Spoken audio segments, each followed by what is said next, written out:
Welcome. I'm Michelle Marchant Johnson with Love Life Coaching, and I'm here today with my lovely friend and colleague, the amazing Cherry Norris with cherrynorris.com. Welcome, Cherry.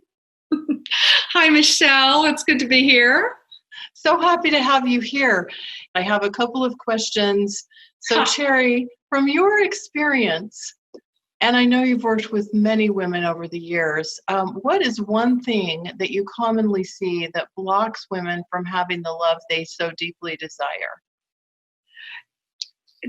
The number one thing I see that blocks women from having the love they so deeply desire is the expectation they put on the relationship, not even the man so much, but the relationship and how it should look and how it should unfold and in what time. And they've orchestrated it in their heads, which keeps them from being available and open to the reality of what's presenting to them in the moment of life.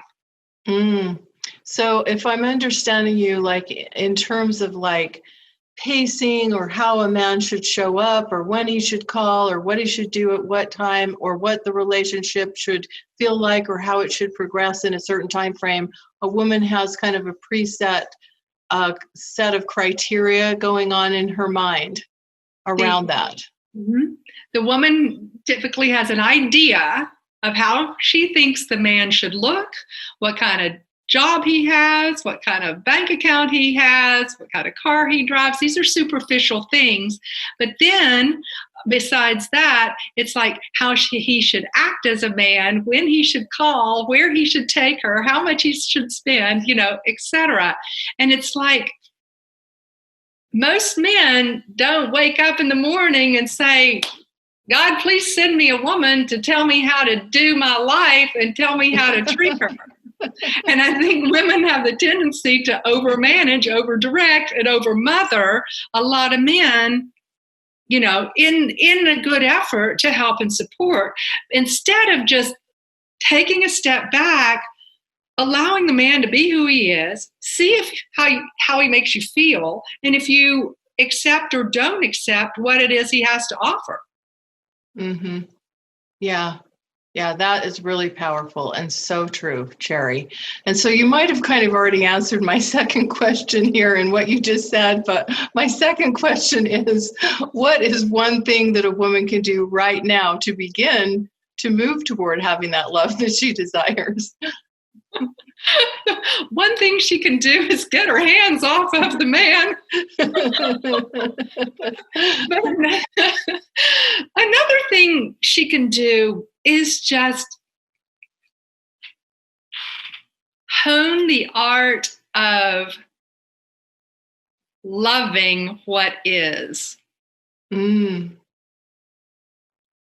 that means loving herself in ways which very simply means like be kind to yourself. If you overeat one day, don't beat yourself up about it. If you skip exercise, it's not a big deal. You can pick it up tomorrow. If it's, demonstrate acts of love and it makes you feel more loving, whatever that looks like. Maybe not so much to your man until you know that he has demonstrated his acts of love to you. Then you receive his acts of love and you reward him with appreciation and respect. But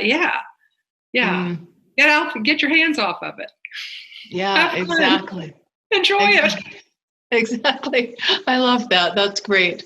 That's a great perspective. It's so true and so powerful. And I absolutely think you're right. I do think that as women, so often we come with these preconceived ideas of how things should go and what the motion of a relationship should be and how a man should show up. And then I had one of the guests who called this, when we start like over functioning or over mothering or trying to control, he called it mommy trauma. Like we put a man into mommy trauma, which typically doesn't make him feel romantic toward us. Well, I mean, you have a choice. You can hug a man or you can salute him. If you hug him, you take care of your little boy. And you got to get in there and manage everything and make sure that he does it just to your specifications. But if you salute him, it's less work, and you respect him. Mm-hmm. And so you can't hug a man and salute him at the same time. Doesn't work. Right. That's a good way to say it, a really powerful way to say it, and a way to think about it.